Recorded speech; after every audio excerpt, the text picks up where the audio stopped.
Is it the SEC?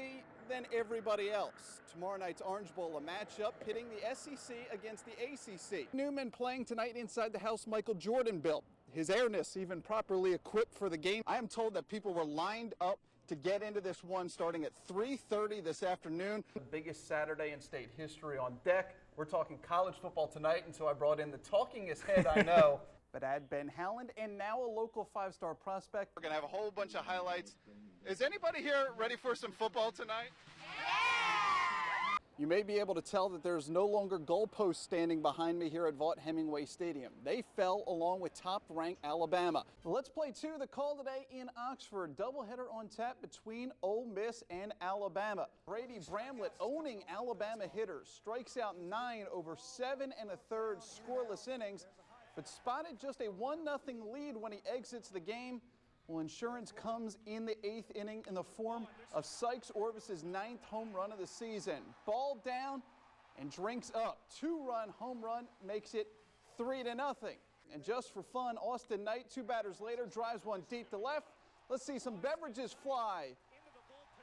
Okay, just the one guy in the front row disposes of his cup. Rebels sweep the doubleheader, shutting out the Tide tonight 4-0. Heading over to Ridgeland, top prospect in the class of 2030 right there in this man's opinion. It was an awesome experience.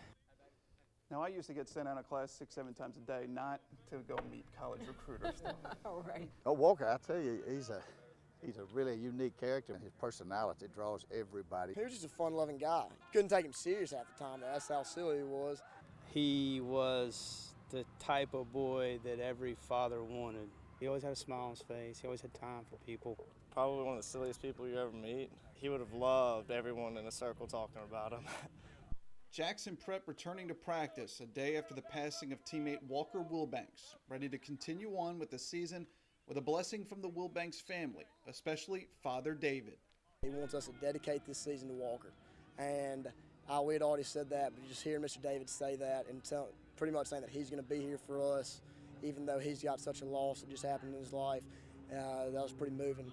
Walker, a reigning state champion in 2 sports, leading the Patriot baseball team in RBIs this spring as the team's designated hitter.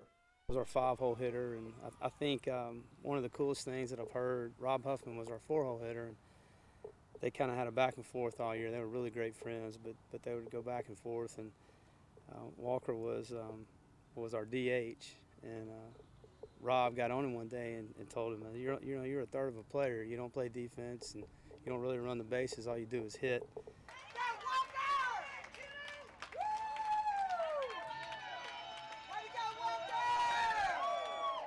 Walker had a great comeback, and then I noticed the other day that Rob posted, I may have joked with you about being a third of a player, but you were 5/3 of a human being. The football team will no doubt honor Walker throughout the rest of the season, mainly in the way they carry themselves. It's just really hard to honor a guy like this. There's no appropriate way we can do that. We can signify with numbers and decals and stuff, but I think we just will honor him with the way we live as gentlemen and the way we play as athletes. Feels like we need to get to work and play in honor of Walker, not play for Walker.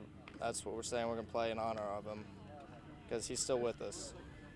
McGee native Kalen Jackson off to a great start in his first season as a Division I football player. In his second game as a defensive back for UAB, playing in his home state, he intercepted Dak Prescott. Playing in front of all those Cowbells and growing up watching them, it was a great feeling. But the day in Starkville would not end well for Jackson. He tore his ACL in the 3rd quarter, ending his season. What he couldn't have known is that it too would end his career at UAB, as word began to trickle out not even 24 hours after their season-ending win over Southern Miss that the program was being shut down. I was in the locker room after the Southern Miss game. All my teammates, it was a crazy feeling. We thought we were going bowling, and the emotion, it was high. And then the next day, I got a text message. The UAB program might be shutting down, and it was crazy because the night before we were just celebrating. Then 2 days later came the official word, the university president telling the team they would no longer play football at UAB. It was really like someone passed away. It was very hard. It was very emotional. it seemed like a dream, you know, that all that we had worked for our president, you know, pulled the plug on us. That it was like a stab in the back. And now Jackson finds himself once again being recruited. As soon as word surfaced on that Tuesday, it was coaches. My phone was ringing all day.